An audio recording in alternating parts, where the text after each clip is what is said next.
নারীদের বিরুদ্ধে সহিংসতা, নিপীড়ন, ধর্ষণ, অনলাইনে তাদেরকে উত্তপ্তকরণ এবং প্রতিটা বাংলাদেশের প্রতিটা ক্যাম্পাসে নারী শিক্ষার্থীদের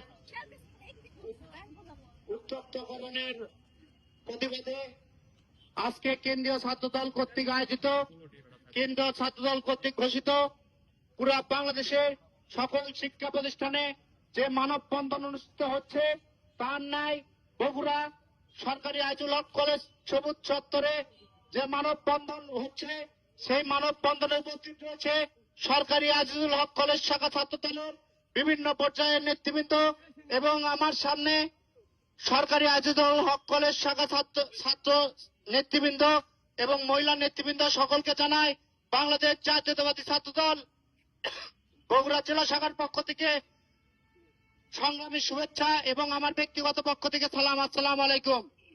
সংগ্রামী উপস্থিতি, আমরা দীর্ঘদিন ধরে লক্ষ্য করছি বাংলাদেশের আইন শৃঙ্খলা ব্যবস্থা এতটাই দুর্বল হয়ে পড়েছে, বাংলাদেশের আইন শৃঙ্খলা ব্যবস্থা তারা সঠিকভাবে পালন করতে পারছে না।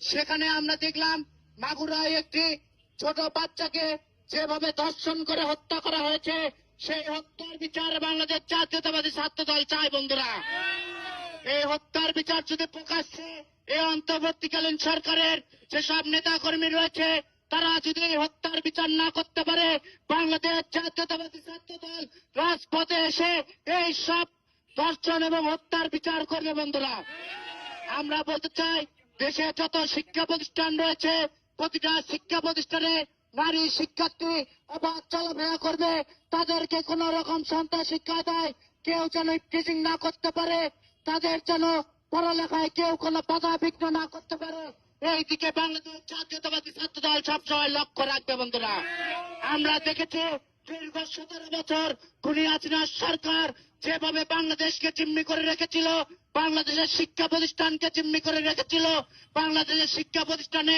মাদক, নারী টিচিং এবং সকল সন্ত্রাসী কর্মকাণ্ড বাংলাদেশ ছাত্রলীগ করেছে। বাংলাদেশ ছাত্রদল এইসব সর্বদা প্রতিহত করেছে এবং বাংলাদেশ ছাত্রদলের রাজনীতি হবে শিক্ষা এবং শ্রমমূলক রাজনীতি। আমাদের বোনদেরকে নিয়ে আমাদের পথ চলতে হবে। বন্ধুরা, তাই আমি আশাবাদ ব্যক্ত করছি এইরকম ধর্ষকদের যদি সঠিকভাবে বিচার না করতে পারে এই বাংলাদেশের নতুন ভাবে আগুন জ্বলবে। এই 5 আগস্টের আন্দোলন যেভাবে বাংলাদেশের জনগণ সফল করেছিল, এই ধর্ষকদের বিচার করতে বাংলাদেশের জনগণকে আবারও ঐক্যবদ্ধভাবে এই বাংলাদেশের জনগণ ধর্ষকদের বিচার করবে বলে আমি আশাবাদ ব্যক্ত করছি। এই বলে আমি আমার কথা বলে এখানেই শেষ করছি।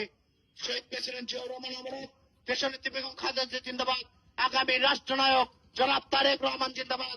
সকলকে ধন্যবাদ। আসসালামু আলাইকুম। সোনার বাংলা ধর্ষকদের ঠাঁই না। আমার দেশ ধর্ষণের শিকার হবে, এরপর আমার মা ধর্ষণের শিকার হবে। আমরা প্রশাসনের পুলিশ ভাইদের দৃষ্টি আকর্ষণ করে বলতে চাই, আপনারা যারা আসামি এখনো যারা বিভিন্ন সরকার স্বৈরাচার সরকারের গুন্ডাপান্ড বিভিন্ন জায়গায় আলোচনা ঘোরাফেরা করছে, তাদেরকে আমি দ্রুত গ্রেফতার করুন। চোর পুলিশ খেলা করে পুলিশের দায়িত্ব করে পুলিশের দায়িত্ব পালন করে আমরা দিয়ে বুঝবো না দিয়ে বুঝবো। আমরা যখন স্বৈরাচার সরকার ঘোষণার সময় বিভিন্ন দাবি দেওয়া রাজপথে দেখেছি, তখন এই স্বৈরাচার দশকের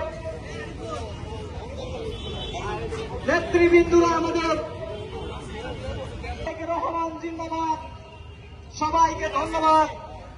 আমার সোনার বাংলায় দর্শকদের খাই নাই, দর্শকদের ঠাই নাই, আমার সোনার বাংলায় শহীদ জিয়ার বাংলায় দর্শকদের ঠাই নাই, শহীদ জিয়ার বাংলায় দর্শকদের ঠাই নাই। ধন্যবাদ। এ পর্যায়ে সংক্ষিপ্ত বক্তব্য রাখার জন্য অনুরোধ করব সরকারি আইজুল হক কলেজ ছাত্রদলের মেধাবী ছাত্র নেতা রজিবুল ইসলাম।